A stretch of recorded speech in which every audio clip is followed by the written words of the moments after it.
that you've earned yourself a spot on anime and whatever, and you're like, man, people overseas are gonna watch this. The whole world's gonna be watching the thing that we did a live action of, guys. This is amazing. And they sit down in a booth where the guy's like, okay, guys, we have done it. We've made the anime in your guys' likeness. Let me show you. Let me show you. I would be offended. Let me show you what the characters look like. And just turn around with a straight face, and they're like, behold. Art. Could you imagine the look on the actors' faces when they're forced to see the... When I was growing up, I grew up in the Midwest, right? So all white kids, and I didn't understand the concept of deodorant because, like, I just, as an Asian person, I just produce a lot less odor. I told you this, right? Like your genetics of your earwax are directly related to how much body odor you produce. For some weird reason. This is how we're going to start this episode, by the way, with this conversation. I just, like, Dawn, please keep this in. But, like, legitimately, if you have goopy earwax, you probably produce more body odor than those who produce dry earwax. And predominantly East Asian people have dry earwax. And so, therefore, you go to Asia and, like, they don't sell deodorant. Like, at the gas station, the way, like, in America, deodorant is everywhere. I guess. I mean, what's your earwax like, Crim? Is it goopy? Is it dry? It's like powdery. Pretty much. It's like perfectly in between. Sometimes so you're like semi-stinky, is what that means. I'm a because I was like, hold on, I semi-stink, right? So okay, Crim is a semi-stinker. He's a semi-stinker. Is what we learned today. And what's up, guys? Welcome to the Sorry, I'm just podcast. Marinating in my odors. Are we running? Oh, so awkward. Hey, hey, camera. Oh, hi there. Sorry. What's up, guys? Welcome to the Niisan podcast, and your boy is back. I'm still dealing with allergic BS. As you can see, I have I'll randomly grow rashes, and so I get to share them with you throughout the episode. So he's developing superpowers. That's one way to put it, or super not powers. So yeah, today we're going to be doing a follow-up on the last episode. So last episode we kind of went over that the season of anime. Get an introduction. It's cool, dude. I'm just going to lie down and die. Dude. Oh, sorry. I'm just going to. Cool, yeah, I thought the odor spoke for itself. So okay, all right, that's good enough. That's good enough introduction.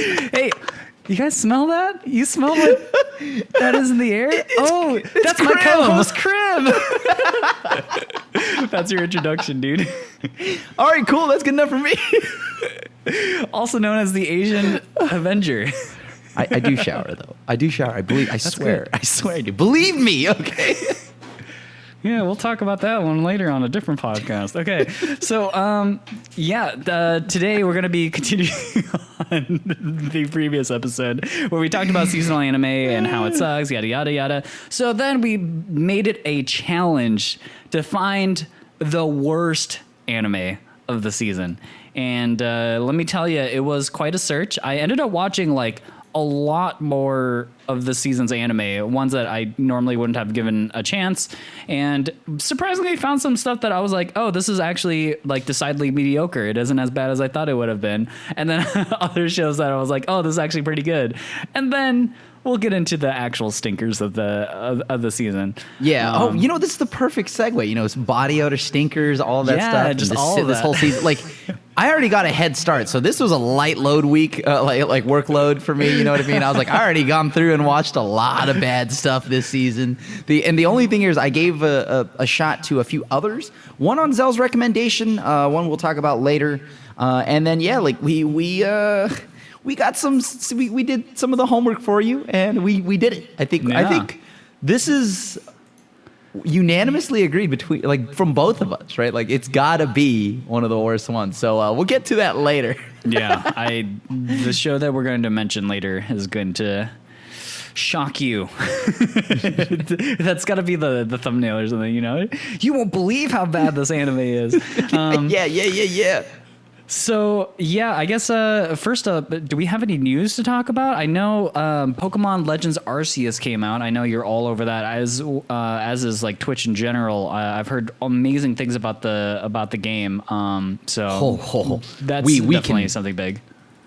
Oh yeah, let's just cut a little into that. All right, this game, just a nibble of that cake. This game is amazing. It is visually awful, but like visually, it looks like a really bad mobile game. Like it looks like it didn't really get new graphics from like a DS, right? But this is, you would hear with that opening. Well, then why do you like it? Legitimately, the gameplay though, and the game and the world that's in it.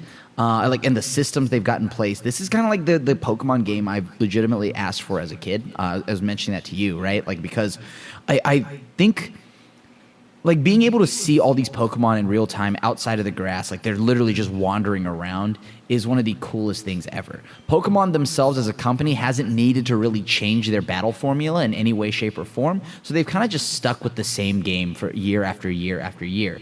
So it feels good to see like Pokemon finally break away from the classic VGC stuff and all of that stuff. So now we get to see Pokemon, which, by the way, in just a full-on single-player RPG, and it feels amazing. I wish it looked better. I do think that the game does have some issues in that there's a lot, at least where I'm at in the story, there's not that many NPC fights. Mm-hmm. I think, and then the worlds themselves, like the world looks cool. It's very big, but it also feels like there's a lot of dead space. Gotcha. So the one thing I do love about this, though, is the potential that this game has, because I do think, regardless of those things, I still find myself able to play this game over and over for hours and get lost in it, right? It does. That's because you can play this at your own pace. I don't have to progress the story. It's legitimately casual friendly. I can go and just load up my Pokedex. That's what I did. Yeah. Between like each lord or bot, like, because like, you know, you're used to the whole gyms, like gym badge system, but in this one it's like lords or like, you know, elders or whatever, royal, noble. I like noble Pokemon, right? And those are essentially gym leaders, and that you like kind of like earn stars, increase your rank, and then that way you get to like go and do more things. But yeah, like it's amazing just seeing the story too. Like, this is back in timeline wise, back when the first Pokeball was like right after first Pokeball was made.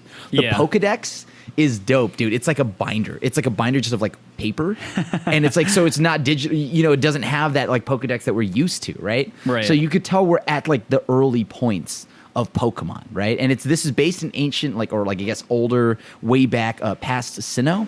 And this is awesome. I think the open world and the naturey vibes between all the Pokemon and the scenery makes sense when you take into the lore of Sinnoh and all that stuff. So this game has really nailed it for me outside of that. Like, I mean, outside of like the visuals and apparently not being able to swim. Like you if you step in a puddle, you instantly die. You just die. You just die. It doesn't matter. It's like not even like you're not even fully submerged in the water. You're like up to your like ankles and you're just dead. So back in those days, Crim, humans actually breathe out their ankles. That's why they. Oh, so we evolved. That's where. Okay. You know, now when you should have said that, I guess I just wasn't cultured enough to know that. Like looking at the gameplay and a lot of the way people talk about the game, it just feels like this game in some ways captures the true fantasy of Pokemon, which is like the exploration and like the sort of random encounters that you have with Pokemon out in the wild and the way they interact with each other. I've seen some hilarious clips. One of my favorite I sent Crim this one the other day, which was like a Oshawott coming up to an Alpha Snorlax, and the Alpha Snorlax just like looks at it, its eyes turns red and just hyper beams it into oblivion, and it's funny. The beam full on like like this, like Oshawott's like this big and the beam is like the size of the map, and Oshawott's just like this is taking where I one die. for the team. So yeah, that like I haven't had time to play the game yet, but I am excited to maybe try it out. And again, I think the bigger thing too is that hey, this might be a new direction for Pokemon games, and in the future maybe we can see more stuff like this. And I think I would be one of many people who really want that sort of open world experience that everyone's been clamoring for Pokemon for years. So Yeah.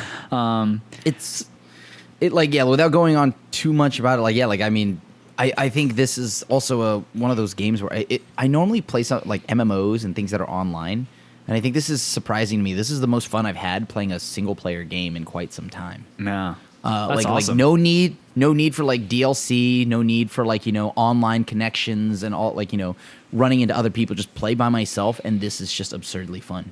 So yeah, dope. So that's Pokemon Legends Arceus. Other news, the Jujutsu Kaisen Zero film made an announcement about when it is coming to theaters in the U.S., and that will be actually way sooner than we thought. March. We're like literally a month away now from being able to watch it in the States, and that's very exciting considering like one of the things that we talked about on the podcast a couple this at like months ago now, was just the idea about all these movies that are coming out for anime and potentially their release dates being so delayed in the States. And so I'm super happy that they were able to bring this so close to Japan's air date, and so we don't have to wait for very long to see Jujutsu Kaisen Zero, and I'm very excited. Also, the official like Jujutsu Kaisen page had mentioned that there's going to be a special announcement regarding Jujutsu Kaisen somewhere, I think like February 12th. So I don't know what that means. It's vague for obvious reasons. I don't know what it could mean. They've announced the new season, right? Already? Jujutsu Kaisen? They've hinted, that has but to be they've it, technically right? never announced. Yeah, right. Like you don't push the movie date that close, right? Like I think that we're gonna get season 2 this year. Yeah, I like very soon. I think. Because what else could they do if they come on? They're like NFTs. Yeah. Oh my! And it's an NFT of here. Oh my god! Again. I'm seeing so many companies start to shell out NFTs. Just like every announcement, it's just like, just please, okay. I saw that Crunchyroll tweeted that out. Yeah. Or it was either Crunchyroll or I think it was like Shonen Jump. It was one of those two. Yeah. It was Shonen Jump, right? They're like, oh yeah, we have a special announcement. And underneath it's like, and it's not an NFT. And that ratioed the base post. Yeah. It's too funny, man.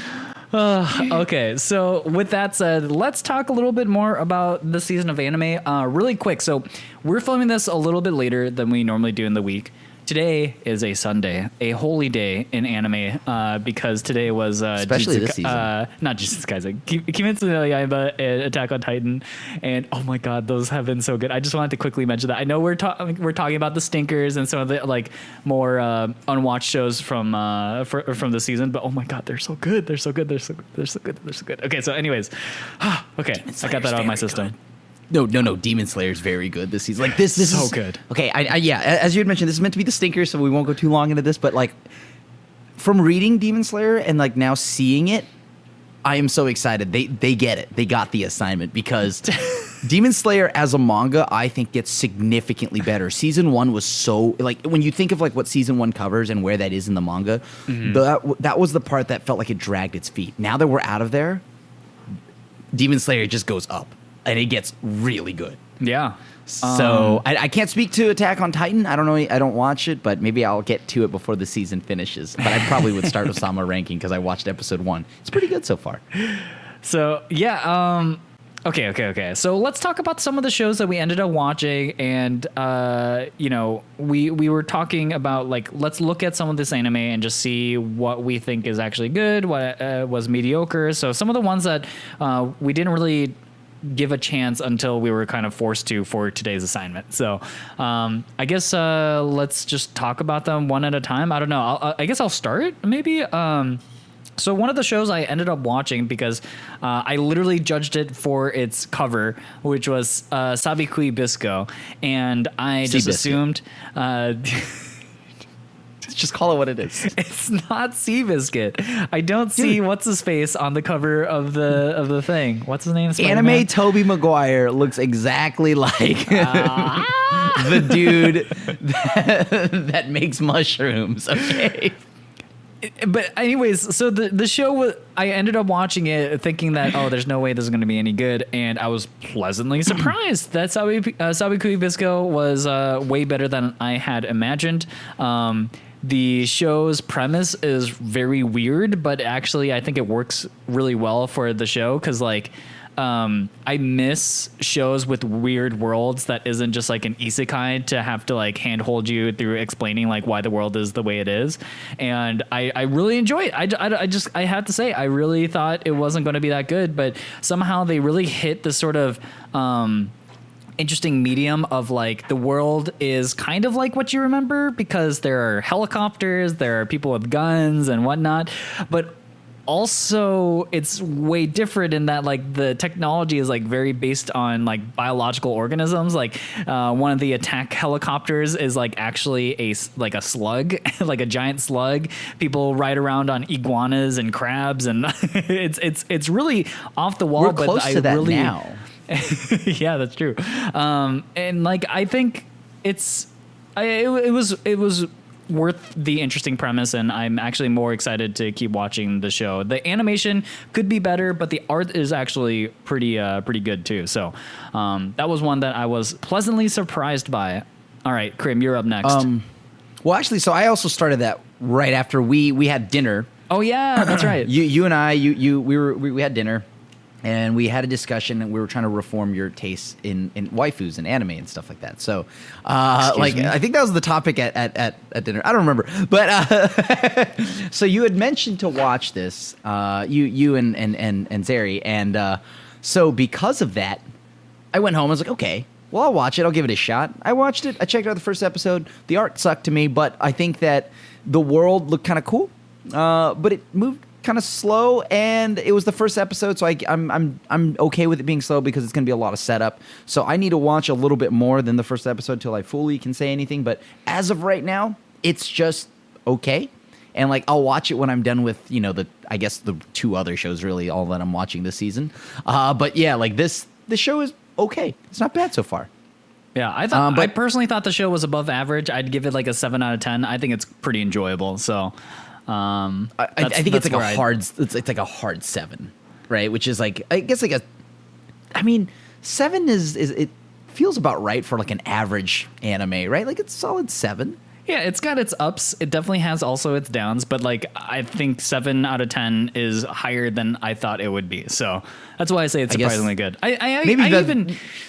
I even would give it a 7.5. That's how far I'd go. Dude, that's wild. Damn, dude. I actually really enjoyed it. So, okay. Well, yeah, I can't wait to continue that. But yeah, like so another show example, if you watched the last episode, you'd known like there were some like we were definitely not excited for, but there were some that I really wanted to see. Last week's episode, we didn't get to watch yet because I don't think it aired, or maybe we might have missed it. It was Love of Kill. That was one that I was excited for. I was like, oh, cool. We get like this year we get Spy Family, right? So I was like, oh, is this like a darker and grittier, kind of like Spy Family, because it looks like there's like a love interest, and they're both assassins. They meet each other mid-kill, all this stuff. And so I watched it. And it sucks. And it straight up sucks, dude. Like, wow. The main character is like just straight up like you go to a work meeting, and usually it's a sexual harassment meeting, right? Like if you go to one of those, right? Let's just assume that you're in one of those. And everything they talk about that you shouldn't do, this dude does all of that. Right? Like he does all of that. And for some odd reason, the main girl just, I get it. Like the situation is this dude is like the most top like assassin dude ever. He's a killer, yada yada yada. But he's in love with this like girl who just joined essentially the Assassin's Guild and has her own reasons for doing things, right? But he just follows her around. He's super creepy, and anytime she tries to do anything, he's already there. Like he's like, oh, is she on a mission? He already did the mission for her. And all around, he's just like he corners her, he pins her on the wall. Like all these things are like, dude, you are like every sexual harassment offender, like all in one. You suck. Like this dude sucks. There's no romance. There's literally no romance. None. I was like I went and watched it, and it's like he essentially like strong-armed her into a date. I'm like, what? Why? Yeah, like it's not one of those like ooh woo, like I don't know, don't think. She's like straight up like, can you please stop doing this? Yeah, like, and she says it every time he's around her, right? And this show is tagged with romance in there. I'm like, what romance? Where's the romance? Who's romantic? Like, who's charmed by this? Yeah. So, that's one that I watched, and this one is like a -5. Like, it sucks. Like, I'm really sad. Yeah. Whatever. Spy Family will fill that hole for me. I know that's going to be good. I was hoping the show had a little more like a Mr. and Mrs. Smith dynamic a little bit, where like they kind of go back and forth, one-upping each other in their same line of field, or or she has any kind of indication that like, hey, maybe she does like this guy after all. But legitimately, there just isn't, and it's just really awkward. And he's just like, I called you like 30 times, honey. Why didn't you call? And she's like, I don't know you. And I told you already, I don't like you. Like, so please. So it's just, it's like, it's bad. It's really bad. Wow, it's bad. Just from like an ideological standpoint, it's bad. Like this is not the way a romance should start ever. Period. Yeah, seriously. So and then like when you move past just the main character being a stain on the show, right? Like you then get into the world like that they set, and it's just also like, I don't know. I mean, it doesn't seem like there's anything at stake here. It's just this dude being creepy. Like that's all it is, right? Like, 'cause other than that, like, okay, you know that you're trying to find out like who, like she obviously lost her parents to somebody, and this main character who not only is creepy, seems like he has some indication of some kind of like ties to the fact that her parents are no longer around, right? Right. But yeah, like other than that, nothing. What is the whole purpose of the show? I don't know. Yeah, like I genuinely don't know. So it's like, this show sucks. I guess I'll watch the next episode and see if it gets better. It doesn't. I think I'm now on like I finished episode 3, and I think I'm safely just going to drop this show. This show is so bad. This show is not it, sir. Okay. Let's move on. Another show that we talked about, just like mentioned, but we didn't actually, I think, sit down and really like delved into it, is Life with an Ordinary Guy Who Reincarnated into a Total Fantasy Knockout. Oh yeah, it's one of them light novel titles. Or a Fall Out Boy song. We haven't really figured out which one. I'm not sure. Could be Panic at the Disco. Can't count them out, you know. Yeah, just absurdly long title. No, so this show is like a gag isekai anime. So the premise is it's like these two best friends who are like 30 somethings. They're just like regular old dudes who get isekai'd into a fantasy world, but one of them turns into basically like a beautiful, well, as the title says, total fantasy knockout, right? And right. Then it becomes this like weird thing where they're realizing that their bromance might be more of a romance. Yeah, losing the B in bromance there. Yeah, and it's the show is really one like. It's just funny to me because one of the main characters, so the guy who's remained a guy, like he's just so clearly gay, you know, from the get-go. Because he's like, I'm just not really into girls. They've been into me my whole life, but never really cared. But like my best friend, man, I love my best friend. And now that he's a girl, he's just like, oh man, I see things different. Okay, he's not actually gay or whatever. But it's just funny how the story kind of develops, and they start to realize like, oh man, do I have feelings for this person? I shouldn't have feelings for this person. And that sort of inattention is just very funny the way it plays out. Like the humor in the show is just hilarious. Like, so episode 1 was mostly just like the setup of like their isekai and kind of talking about their backstories. But then episode 2 is when they actually start to like begin their sort of adventure into the new world. And it's just, the anime just subverts your expectations so often with like how things play out. And I think that's just like, it's just good comedy at that point. I don't know. Well, I laugh really hard at the show. Same. Like last season, we had Vampire Dies in No Time, right? So this show kind of fills that slot for me this season, right? Because this show is pretty funny. I definitely had a blast watching this. Like when the lady spawned out of nowhere in the city, it's like, oh my god, it's an LED or it's a neon like exhibitionist or something like that, right? Yeah. And she's like, I'm the goddess, darn it, respect me. Yeah. And there's genuinely just good comedy here, right? And I love watching these two friends who started as bros now fall for each other, and it's just like hilarious. And even more so, like there's a part where eventually you get to they get to a village. And there's rioting going on, and there's like looting, pillaging. Yeah. And then all of a sudden, all of them, like, they see the guy that just became a girl in this world, and they're like, your beauty is so unmatched. And then it's just like the background drops out. It's black, and there's like a shining light just on them. And it's so dramatic. Will you marry me? And then it's like, I would give up looting and pirating for you.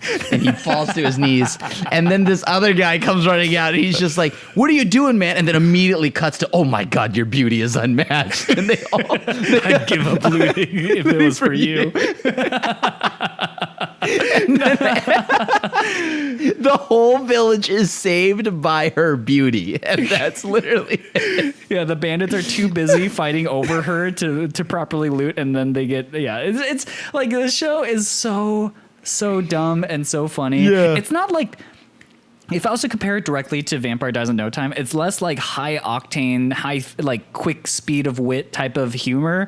And it's just more like they create such absurdist situations in this new fantasy land. And the characters play them really just like kind of perfectly, in my opinion. Like I really just love the voice acting and how they portray sort of like the inner thoughts of each other, of each of the main characters. And I just have to say, this show is very, very funny, and I highly recommend this one.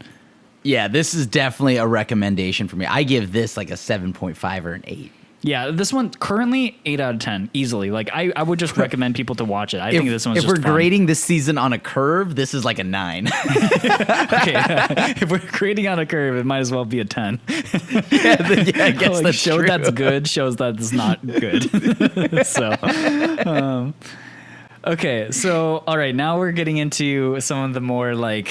Here we go. We're getting deeper. We're getting deeper into the season, and we're going to talk about some of the shows that are less and less good. Did we talk about Tribe 9 last week? I don't remember. I talked about Tribe 9 a little because I got to watch it. I don't know if you did, but So I don't know how far in Tribe you got. 9. I haven't caught up fully, so I think there's like 3 episodes that are out. I think I watched 2 of them.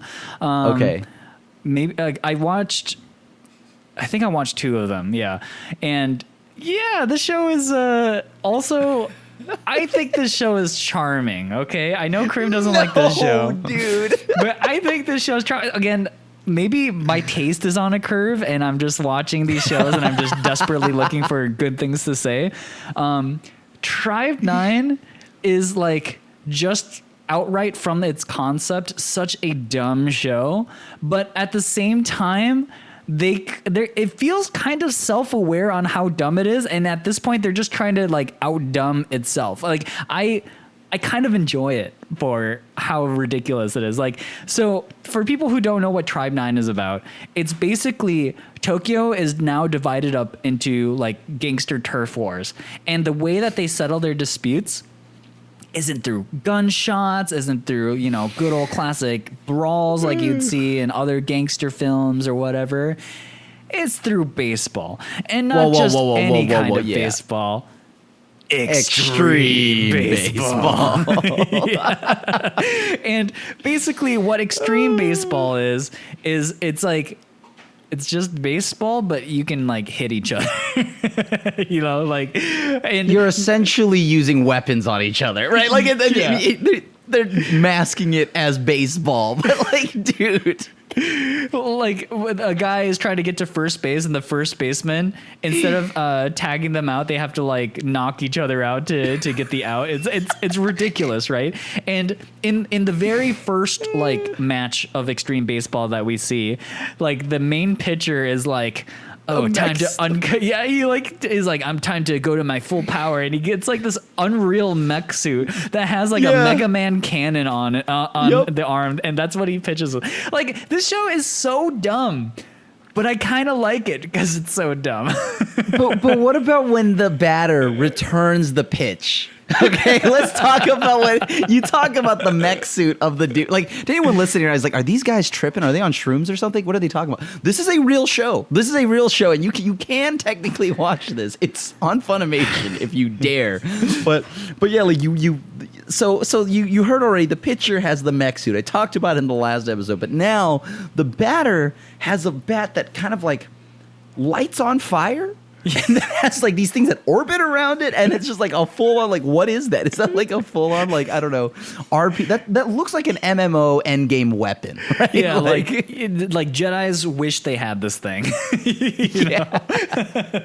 Like it's like lightsabers on lightsabers with like more tech on top of. Like it's kind of ridiculous. And fire. It's kind of cool. Just throw fire on top of it because it's got to be flaming. Like, dude, and then that he somehow returns, helps the power. Oh yeah. And I don't know how, like, you're successfully hitting, like, holding that. Like, you're chilling on that, right? It's like, whatever, it's on fire. Here you go. But, like, anyways, regardless of, like, logistics and like, how that works and practicality, he returns the serve, and it obliterates the pitcher. It's essentially Kuroko. You know how when he passes, there's that blue laser beam? Yeah. he blue laser beams the pitcher into essentially buildings. And I'm just like, so this is just a battle anime because where's the baseball? You can't say this is charming when you told me that you hated Skate the Infinity because it didn't even feel like it was skateboarding. No, Skate the Infinity is charming. I just don't think it's a good anime. Skate is better than this, though. Skate is much better than this. They're just different. They're different. Skate is like really like it tries to take like realistic aspects of skateboarding and applying it to like normal day human beings, where this one is like, at no point is anybody like a real human being in this, right? Like, you would never walk on the street and find any of these people like, Mr. I use tuna catching abilities to like work it into baseball. Like it's just not, it's like nothing is grounded in reality, and that's the charm of the show. Skate the Infinity is different because Skate the Infinity is like, yeah, we're like a realistic show, but also this guy's main ability is that he takes up the skateboard in his hands and just mashes the other person across the face with it. That's a 50-50 nose grind. It's real. It's real. That exists in skating, dude. Like, you're going to tell me that the 50-50 nose grind isn't real? I'm sorry. Dude? I just like Skate the Infinity. Like, the best part about it is like, I love the characters, but the skating part of it is absolutely stupid. Like, if it, like the one episode, there's like 2 episodes where it's just slice of life and they're just hanging out. I was like, damn, I want to watch that show. I just don't give about this guy who is like grooming kids as like a person who wants to be a political yeah oh god who wants to be a political figure, and like I don't need that sounds like the perfect political figure. I mean, wow, that is grounded in realism. Well, it is. See, it's like it's portrayed correctly. I don't understand what's wrong. So God, that's other issues. So yeah, like overall though, the show is dumb. Tribe 9. Watch it, but like I cannot stress it enough. Like, you, oh boy, be ready. Just don't expect it to be actually good. Just watch it because it's funny. It's like, for me, it's kind of like a random Saturday morning cartoon that you woke up and it just happens to be playing, and you're like, you know what? I decided to not turn my brain on today. Let's just keep going. It's this or PBS something educational. So I guess I'll watch this. Yeah. But you did skip over one that I did watch an episode of. Ooh, okay. Slow Loop. Oh yeah, Slow Loop. It definitely lives up to its name. I fell asleep. I like, and that means a lot because coming from me, I have issues sleeping easily, right? So I have to, what I do is I put on something, like if I fall asleep, that means you did something, I guess, very, very right or wrong, depending how you see this. And like Aquato put me to sleep. So I actually put that on as a way to go to bed on time and early. Slow Loop, kind of the same thing. Not a lot happens. I'm really bored. I don't really know what the issue is, like what the problem they have is in the first episode, and 99% of it, I don't care. So I go to bed. Did you like Eurocamp? Eurocamp was okay. Because like I think if you were into shows like Eurocamp, because I think Eurocamp's amazing. I think Eurocamp's a 10 out of 10. So like if you're like me and you like that kind of show, I think Slow Loop is a lot more palatable. If you're watching Slow Loop because you want plot and like intrigue and something to happen, this is not the show. Give me like example, like K-On! Technically is like, hey, we want to just form a club. That's fine. There it is. That's the plot. I'm not asking for the world when it comes to plot. You can just say, today I want to find a way to sharpen my pencil. I'm on board. Let's get that pencil sharpener. This show, though, just doesn't have like characters that make me want to follow along. The interactions, they're just not that charming or funny. I don't know, because a slice of life and things like that are carried entirely on the back of the characters. That's so 100% true. These characters are not good. Or it's not that they're bad either. They're just very plain. Mm-hmm. That's it. Yeah. Like it's definitely, it doesn't live up to Eurocamp and the better slice of life shows in my opinion either. But yeah, I will say though that like I think people who like that type of show anyways, like if you really, really desperately need a cute girls do cute things type of show, here you go. This is for you. Speaking of which, another show that's kind of similar in concept, I guess, is Q, which I watched an episode of, and this is a show about basically a billion voice acting girls who come together to learn how to voice act. That's actually just that's the show, so I was like. I watched this show and I was like, okay, there's a main character and she's like, yeah, I want to be a voice actress. And, you know, they learn a little bit about voice actors and she gets signed to a new agency. And I'm like, oh, that's cool. That's a, you know, like I'm down to watch an anime about voice acting.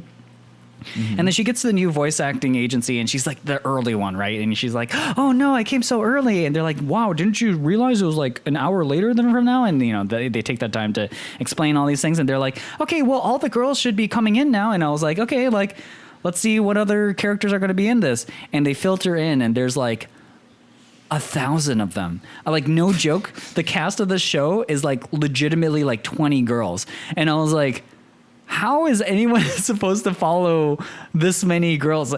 And then I realized that, oh, I'm actually just watching an idol anime, but they trick you with the voice acting part of it. Yes. So like if you're into the whole idol thing, like I think this will be more up your thing. I was hoping the show was going to be much more about like the voice acting side of things, which it kind of felt like. And a lot of the voice actresses in the show actually are pretty new to the world of voice acting, which I thought was like a cool little tie-in. And then I realized that the show is just actually trying to promote like I think a mobile game that exists, and these are all like characters. And so like at that point, I was just kind of like, maybe like I just like I don't have that same kind of buy-in that somebody who's played the mobile game has. So to me, as somebody who's not played the mobile game, I don't know any of these characters. I found it super overwhelming to like be like, okay, I have to now learn 20 characters and like learn what they're all like and all that stuff. It's just too many. Like I already think shows like My Hero Academia suffer from having too big of a cast and like not getting enough time with each and every one of them. And this show is like that, but on crack. So, but like, you know, I the first episode was generally enjoyable, but like, I also don't know if I will stick around for this because I felt like I got jebaited into it, but not in like a interesting way, the way like I think Zombieland Saga is. So, Right. So yeah, I did not want to see this. I watched like 5 seconds of this. I like what for first 5 minutes, and then I swapped over to World's End Harem. Yeah. All of it. I mean, it wasn't like it was an increase in quality or anything, but no. This show does seem like there's a lot there. Just the poster on it alone shows you like 16 characters, right? Yeah. So I'm just like, dude, that's a lot, man. But like, can they even juggle that many characters? I don't know. So I don't know. I mean, I guess you watched it, so sucks that you got jebaited, man. I guess it feels good I didn't watch that. It wasn't aggressively bad by any means, but like I also just don't have the buy-in for that kind of show, so that's how I felt. It was fine. First episode, probably like 7 out of 10, 6 out of 10. It's not bad. So I watched a couple of other things. So a lot of these shows, I didn't find them anywhere. So the one that I did watch was this is so dumb. It's called I guess the Kodama's Lazy Life. Atasha Kawajiri Kodama Dayo, Dangerous Lifehacker no Tadarata Seikatsu. I don't know what the English title is. I know like Lifehacker is in it, so I'll just call it that. But basically, this is like a super short. It's like the first episode is 2 minutes long, and 1 minute and 30 seconds of it is just the opening song, and then there's just a 30-second skit that comes afterwards. And basically, it's about this girl who sits at home and just does nothing. And okay, she just in like the first episode is her like being like, oh man, I woke up today and I'm hungry. I should eat. Oh no, I slept really late though. So is this breakfast or is this dinner? And that's and then it cuts because they're 2 minute shorts, right? Yeah, so it's like she just does that. She like, oh man, I stayed up really late, but now it's like 2 p.m. So am I eating lunch right now or breakfast? Maybe I'll hold off. No, I'll eat. She just dude, what a twist. The roller coaster of emotions that you go through in 2 minutes there. Yeah, I was like, this show's like, I don't know how this got greenlit, if I'm gonna be honest. Like, I'm just astounded that this exists, but it was okay, I guess. I mean, the thing is that for a show that's only 2 minutes long, I didn't realize it was gonna be just 2 minutes long. For a show that's that long, it's like, well, I didn't really lose anything by watching it, but I certainly didn't gain that much from watching it. So, yeah, that seems like a show you're gonna want to binge. I don't even know if you can binge it because legitimately, so I think there have been 2 episodes now, and out of the 2 minutes, the majority of it, 75% of it, is just the opening song. So I don't even know. Oh my God, you're right. That's right. There's an intro for that. I don't really. I watched that. Well, okay. Yeah, that's a show. That's a show. I might watch it just for the giggles, to see what's going on here. It's 2 minutes long, so what am I going to lose? Much, I guess. But another show. Did you end up watching any other shows? Well, I thought I'd try to watch a little bit more Platinum End again because it's still going. I made a very bad decision. I shouldn't have done that. Dude, I just got angry. That's like I was just like, this sucks. Like, this I tried watching it and tried to get myself to like it. And I couldn't do it. I couldn't do it. Did you watch any of the current I think I started off where I left off and I just couldn't hang with it, dude. It's so bad. I got 6 episodes in and that was it. It started episode 7 and it was so bad, man. How is this a Shonen Jump manga? Like that keeps going. Whatever. They probably just got by the fact that it's by the Death Note author, right? That's probably a good enough marketing hook to build a mediocre show off of. Did you watch anything else though? Like, I did watch more stuff. I watched World's End Harem. I did watch one episode of World's End Harem. That show's awful. That show's literally awful. Like you know how we talked about how Love is Kill has just like a really bad concept? World's End Harem is that times a billion. So like Okay, I know Crim talked about it a little bit, but we'll just kind of reiterate what the show is about. So essentially, there's a virus. We follow the story of this kid, and he has to go under like cryo, sleep because he has some sort of debilitating disease, and they think that they can get a cure in a couple of years, and so they put him to sleep. He wakes up, and the world has changed a lot in those few years. In the 5 years that he's been in cryo sleep, essentially the population of men have all been eradicated due to a aggressive virus that has just immediately killed men. Like basically exposure. If you have a PP, if you whatever, you're male, you get this airborne disease and you die 3 days later. It's like it's crazy, man. I don't know. I mean, that just means that these 5 dudes have the biggest PP energy, right? Well, actually, the only PP energy. Yeah, the only PP energy. And so he wakes up, and now he's become the most desirable target, and they need men to impregnate women. And they also stipulate, because they can't let science and anything get in the way. Procreation can't be done in vitro, and what I mean by that is they can't artificially inseminate women because reasons. They said they've tried it and it failed, and so the only way people can actually get pregnant is through doing the good deed the way the Lord intended, and the biggest dilemma here is that our main character is in love with this girl, and he wants to know where this girl went because she has disappeared in the 5 years. And the world is telling him, no, you must have sex with women. But he's like, no, my true love is out there waiting for me. And that's the show. And so, as a hentai plot, I think this is like fine. Everything I've said is fine. But what really, really makes this show just like complete garbage is how the world has turned without men in the 5 years. Somehow, without men, in those 5 years, society has absolutely just crumbled.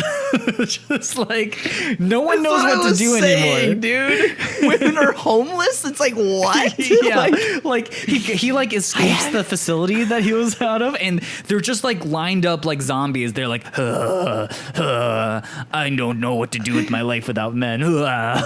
It's frankly, this is the part of the show that I'm just like, what is wrong with people? You know what's funny? Like that was obviously just like, okay, I was floored when I saw that. I was like, oh, okay, I guess that I don't know how that makes sense, but all right, sure.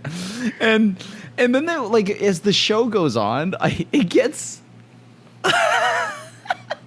you just need to go farther in. Like you can't tell me to watch more of this episode, more of these episodes, Gary. You just can't. Okay, first off, I watched, I think, 3 episodes of the show, and now I'm like, okay, I think safely, I don't need to watch the show. Safely. It's a show about love and science, dude. What are you talking about? And also, so to keep bagging on this show, because it really deserves it, if it was going to be a hentai show too, it's just like... the censorship on it is also just hilarious too. The dead pixels. They couldn't decide if they wanted to do there's the different trees of like censorship that hentai uses. You got black bars, you got white bars, you've got pixelation. They couldn't decide, so they just went with all of them together. Yeah, and they were just like, yeah, I guess we don't know what to do, so the entire screen is just going to be black dead pixels, and they're like, yeah, this is the way to go. And I'm like, I don't know who this show is for. It's like people who I literally, like, the message of the show is just dumb, and I can't. How did you survive watching 3 episodes of this, Crim? I don't know. It was so bad. I was like, where does this go? This is so dumb. And I'm curious, what else does this world do? And then, okay, I watched it. I'm like, okay, safely, this show sucks. I don't need to watch it anymore. So, because first off, I want to, as I had mentioned, I am going to make a video to talk about this show. And so I have to actually see more than one episode. And I'm pulling teeth as I go past episode 2. Pulling teeth, he says, yeah. Pulling something, maybe. But legit, It is bad, dude. So, well, I'm glad you got to enjoy it, though. You know, in comparison, though, to like Redo of Healer or like Interspecies, I think this is much tamer on the scale. Oh, like like in terms of aggressive sexuality, like Ishizoku Reviewers is like very, very lewd, very, very, very lewd. Whereas like that straight up like, is just hentai, right? Like that is just straight up hentai. Like this, I guess, like okay, sure, I it still is close, but you know, yeah, but like it's still problematic, like in its own ways. But Redo of a Healer like has the biggest incel energy, and I'm just like, oh no, that's bad. We don't touch that. That's we'll throw that show away. All right, we throw that one away. Yeah, if we were to compare it to some of the other like ecchi, how is this not hentai anime shows? Like, it's not as problematic in this incel way as Redo of Healer. It's more problematic in the way it treats women. Actually, I guess it's like equal there, and it's not funny. The way Ishizoku Reviewers is hilarious. So that's where this kind of lands. I think this show is just like has really, really like bad optics in terms of like, oh yeah, this the world without women just makes the world end is essentially the message here, and just like the hentai plot is just whatever. I don't know. It's kind of funny on its own, I guess. Because like the plot of like, oh, I'm forced to have sex with this many women. The hentai plot is just okay. And said that's an honest review from that's my honest review. That's my honest review. The hentai plot is it's just like, okay. As far as like, you know, porn plots go, like I think this one is just okay.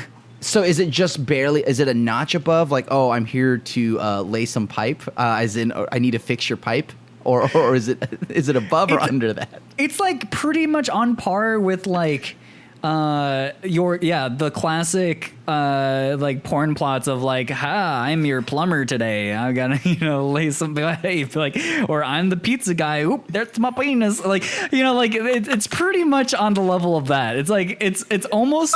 It's just like so middle of the road for porn plots that like I'm just like, come on, at least have something interesting. Like Ishizoku Reviewers, at least like that one has like a funny plot to it. Like, oh, we need to have sex with as much different species as possible to know how to rank them.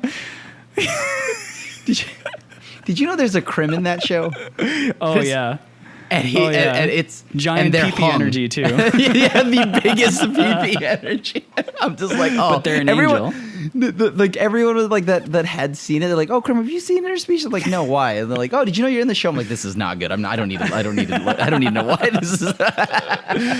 And also, I just need a clip of that, Giselle, so I can take it out of context myself. Here's my I'm the pizza guy. Here's my pee-pee. Like.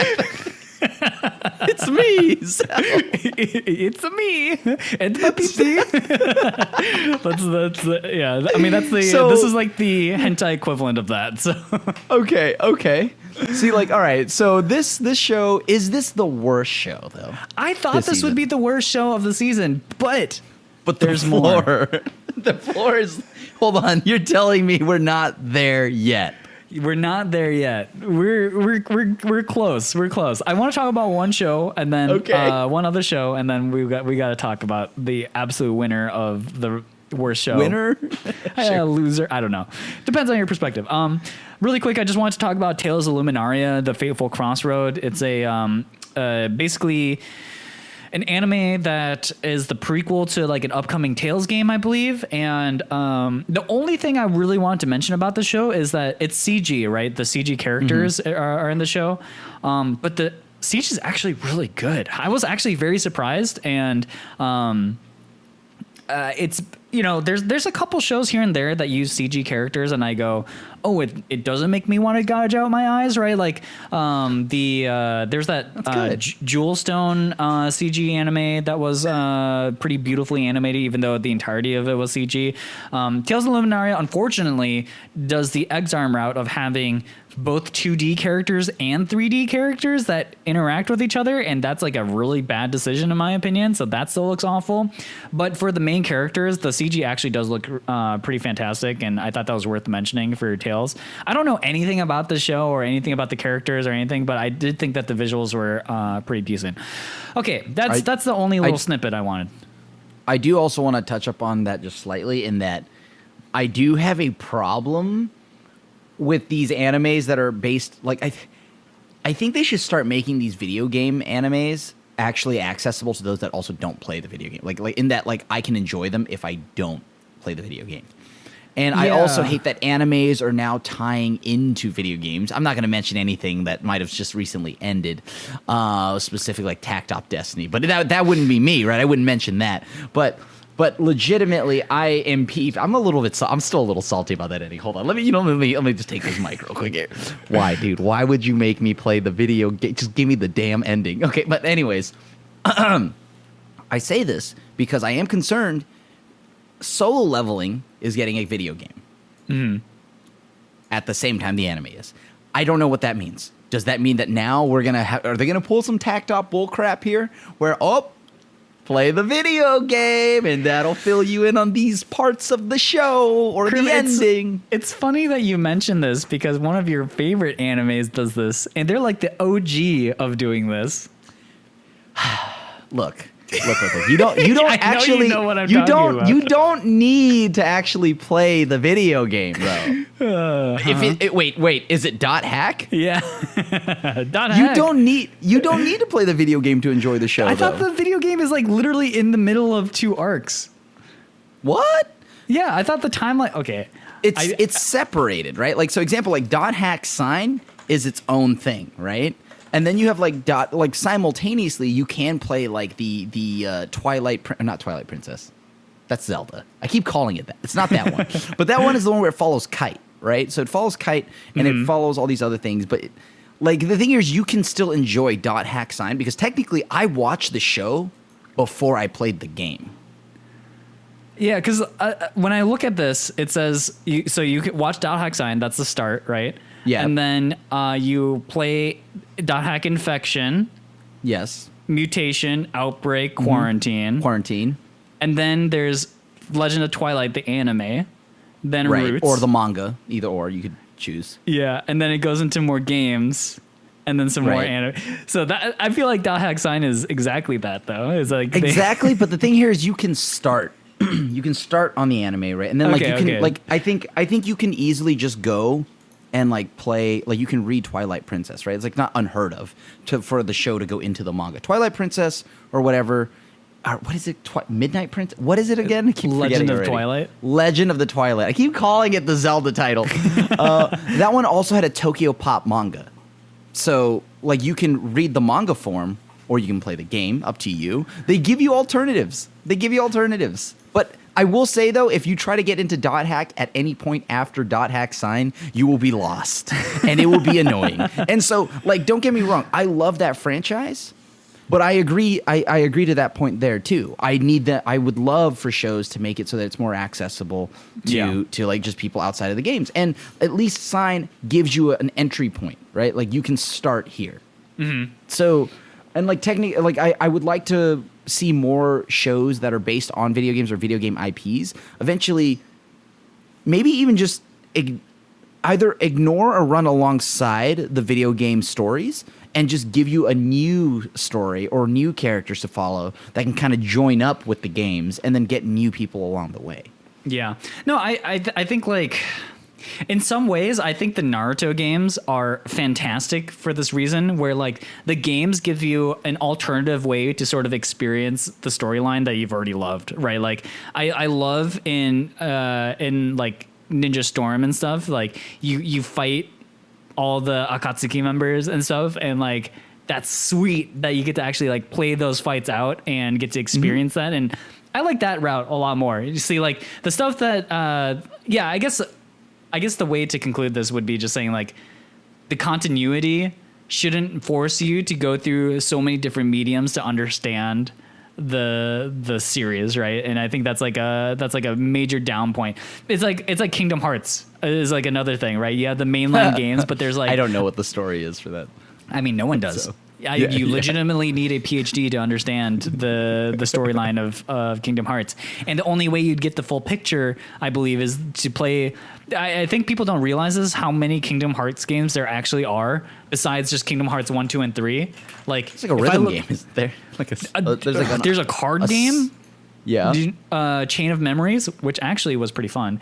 But yeah, Chain of Memories, there's Kingdom Hearts Coded, 358 and a half days, Birth by Sleep, Dream Drop Distance, Kingdom Hearts X, Unchained X, Union X.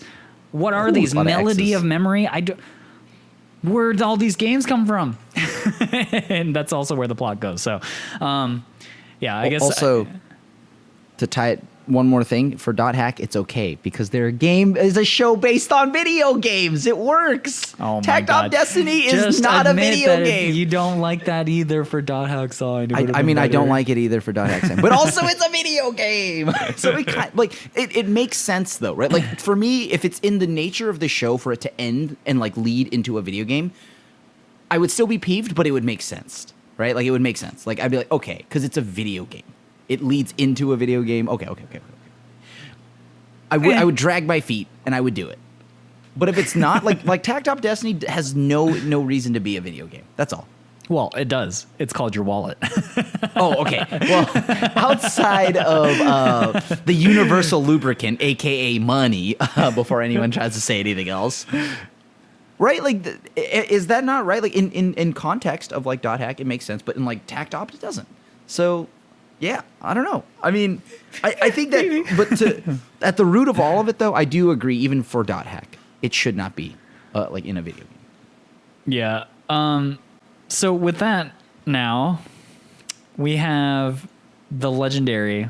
I think Crim and I kind of already talked about this a little bit before this episode, so we already know what we want to talk about here, which is going to be the worst anime of the season. And maybe of all time. I don't really know, actually. Wait, do you think it's honestly... Okay, well, all right. Well, why don't we enlighten everyone at home? Yeah, you want to introduce this grandiose masterpiece of absolute garbage?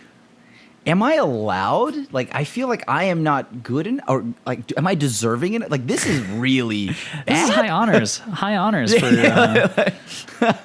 Okay, well, since I've got the honors of introducing to you all the worst anime of the season, for sure, like I can say that for sure, and potentially a top 5 of worst animes of all time, Rusted Armors. Oh, baby, we watched something so bad, so heinous on my eyes. I never thought I could watch something so visually plaguing on my eyes. Like I just felt like my eyes were burning the whole time. This show is, first off, why don't we tell them what it's about, okay? The Rusted Armors is about an anime about, if we even call it anime, is about people where, guess what? Armors make people go like above and beyond their physical limit. It's almost as if that's what an armor helps you do. But now you add a little bit of a mystical element to it, right? I think. Because let's not lie here, the story isn't exactly the most clear-cut and enjoyable, right? Like, but regardless... So you follow these people from a village, right? The main dude, what's his name? Like Magoichi. I kept calling him Magooch. Magooch. Like, yeah, Magoichi. Yeah, like Magooch, whatever. He seems to be the main character. There's like 5 dudes or like 4 dudes. They're a team of people. They come from a village, and they're just simple as this. They're trying to fight off what I assume to be like an imperial army. Or some kind of army, right? And that's the general gist of the story. But the animation style, and let's say that I'm using animation generously, very generously here, is done in the style of X-Arm, Tesla Note, Haymakers like those two. Honestly, a forefather, if you would. Like I cannot believe this show exists. One, because who greenlights these shows every season? There's always one, right? There's always one of these really bad, like that have the same animations as the previously mentioned shows. And like there are parts where I'm pretty sure I don't know what's going on because the render, like it does. You ever play a video game like you're like logging into like Final Fantasy or something like that, and your computer hasn't fully rendered the surroundings. That's what this show looks like, but all the time. Yeah, no, like. So there was a PS2 game, one of the launch titles that came out, which was a fantastic game called Dark Cloud. I don't know if you've ever played it, and it's basically this game that has like this cool little like world building thing where you go into a dungeon and you unlock pieces of the world and you can like place them and you kind of have like a Sims-esque thing. So the reason why I bring up Dark Cloud is because if you look at what the graphics look like in Dark Cloud, you'll realize that it was a game that I loved playing growing up, but when I looked back and I was like, oh my God, I didn't realize how ugly it was. Well, Rusted Armors feels like a 2022 rendition of a PS2 launch title. And I just like, it's appalling to me with Rusted Armors, Tesla No, Exarm, like how are these shows ever making it past like a green light phase, you know? Yeah, and like the thing too is that Rusted Armors, I believe, has a sort of like fandom. It seems because at the end of the episodes, they have like a little vlog that happens with the original because the voice actors. Yeah, the voice actors, because what I believe is that the voice actors of the show were actually the theatrical unit that does the play. Because Rusted Armors, as far as I believe, is a theatrical play that they put on in Japan. Because there's like a type of theatrical plays that are still pretty, I wouldn't say they're popular necessarily, but they have a following in Japan. And so Rusted Armors is like their version of bringing their theater to the big screen. But why would they do it in this sort of manner, right? Like, I can't imagine anybody going from this and being like, oh yeah, now I want to watch the theatrical version, or like I'm a fan of this show. Like, and it was so funny because in the end of the first episode, they're like, man, they go to a shrine because I guess it's the new year, and they're like, I hope that this show does well. Please, like they start wishing, and they're like, I hope Rusted Armors gets a season 2. And I was like, I don't know, man. That's the end of that episode. I felt so bad, dude. I felt so bad. I'm like, this show is an abomination. I was like, dude, you know what? Make these episodes just following these two people live vlogging. Like yeah, I'll take that. I'll take that. Like entertaining, and it's just, again, it'd be different maybe if the show had something that was redeeming about it, because like you said, like and like we've harped on now, the animation is just horrendous, and then the story itself is just also nothing to write home about. Like I can forgive a show having not the best animation if like it has something, right? Like good characters, a good premise, or dude, like I'm watching a show this season about some dude who can grow giant mushrooms from a bow, right? Like I'm like, okay, that premise is kind of interesting. That's cool. But this one is just like, we're in feudal Japan where people still just kind of have like, everyone's a gunbreaker from Final Fantasy 14, I guess, and they fight, and it's just like there's just nothing captivating about the characters or the world that they're in, or you know, and if with any of these shows that are like lacking something fundamental, like they can be made up in other ways, right? Like I think Demon Slayer is kind of an example too, where like the original first season of Demon Slayer is nothing to write home about story wise, right? Like it's like some dude who has to avenge his family and he has to get stronger. It's like mostly a training arc, right? But the animation is so good and like whatever, and so you're captivated by the visuals. So it's made up in a different way. I think of shows like, for shows that are kind of the opposite, where they have a good story but a really bad animation, I can think of like oh my god, I lost Shinsekai no Yori. Shinsekai no Yori is like a show that has, in my opinion, some of the worst animation from a show I like that I've ever seen, but because the story is so good, like I kept watching it and I love that anime.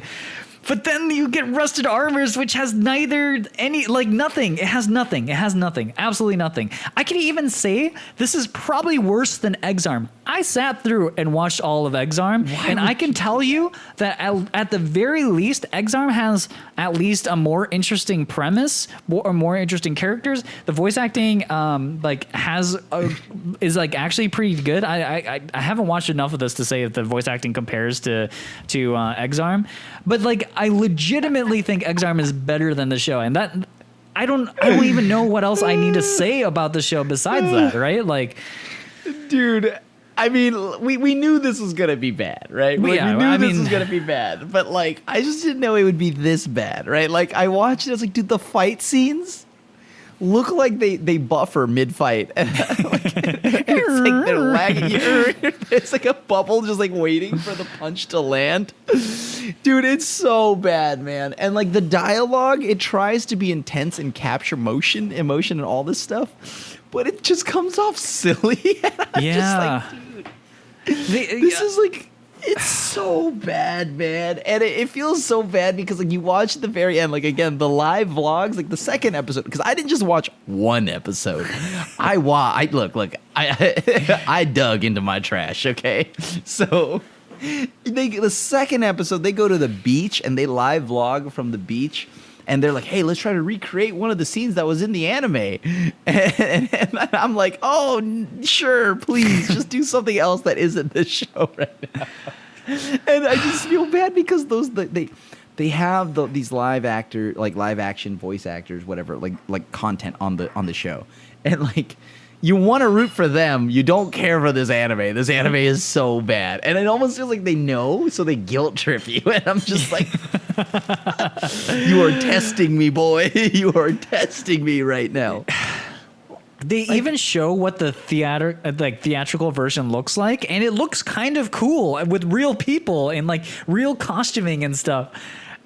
I can't believe the audacity of the people who animated the show. So I'm looking up their producers. I'm looking at the studio. They've never done any other anime, right? This is just kind of like Exarm, I believe. Just some random ass people decided, yeah, I guess this is our chance to animate something.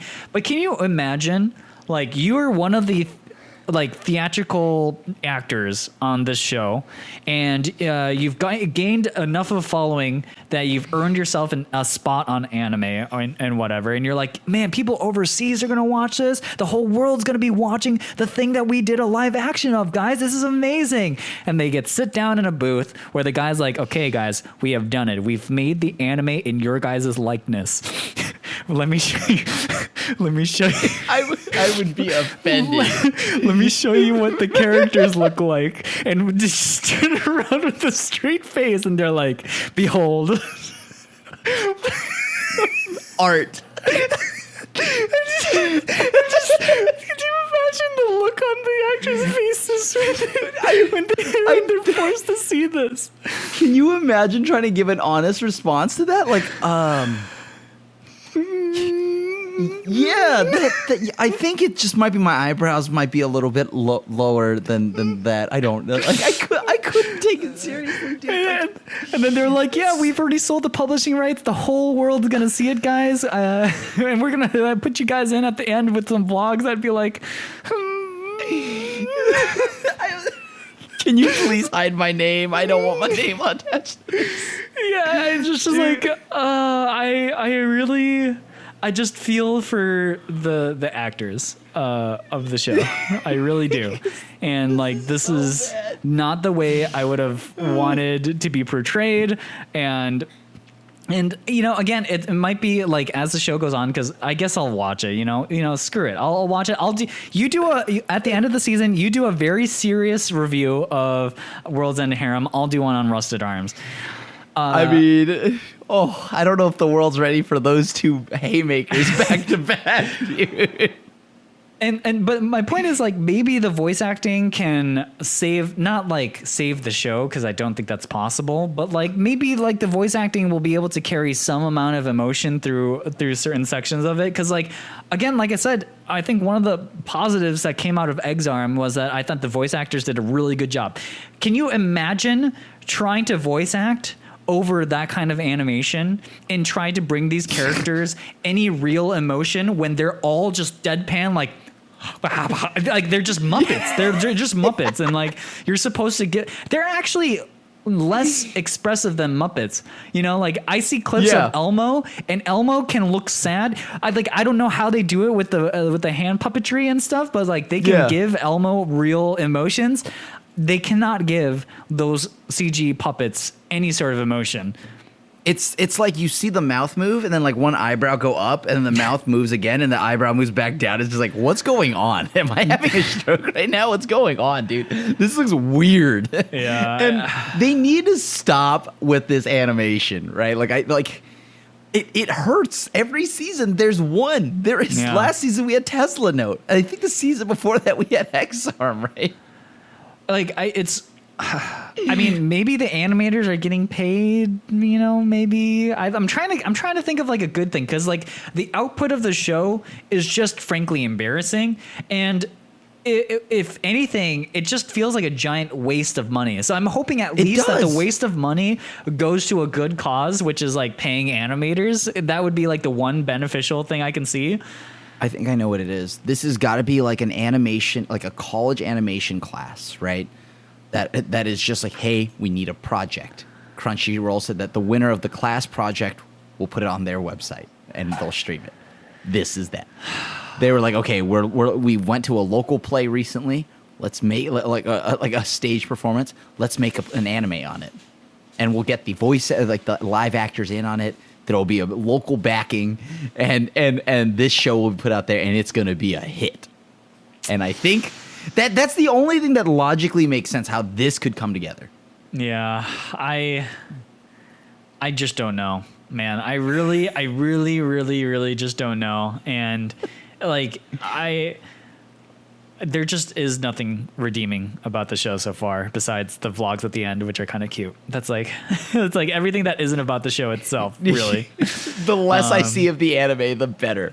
Yeah, so I don't know. Like, I mean, I feel like there's still so much here that goes wrong, just like that we're not even like done explaining, because like it's so bad that you could just pick up on it in the first episode.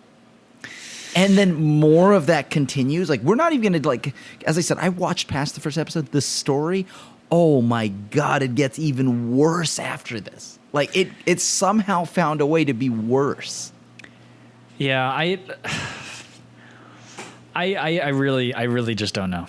I have no words for like the sheer audacity of the show, and like good for the people who got paid to make this, man, because like I don't think anyone got paid, man. I don't know who you think got paid for this. I mean, no matter what, this is going to be low budget, but like yeah, I don't know. I'm really curious if it's even worth putting out a show like this, even if it was dirt cheap. You know what I mean? Like you know, hey, at the very least, in terms of a marketing thing, I now know that there's a theatrical version of Rusted Armors, right? Like, that's pretty much that, I guess. You know what I think it is?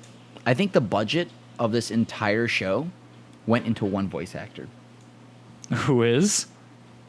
Toshiki Masuda?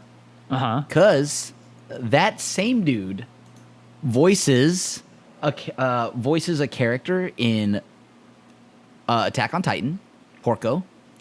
He also voices somebody from Tribe 9, so you know, a show that you're very fond of.